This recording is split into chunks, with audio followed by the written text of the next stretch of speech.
Assalomu alaykum va rahmatullohi va barakatuh.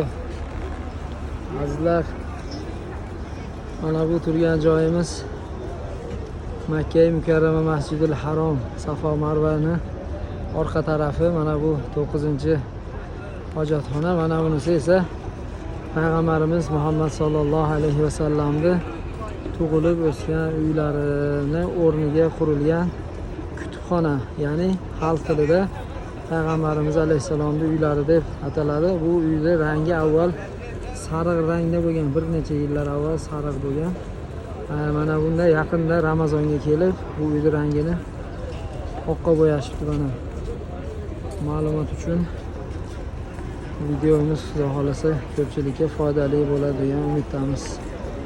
Assalomu alaykum va rahmatullohi va barakatuh.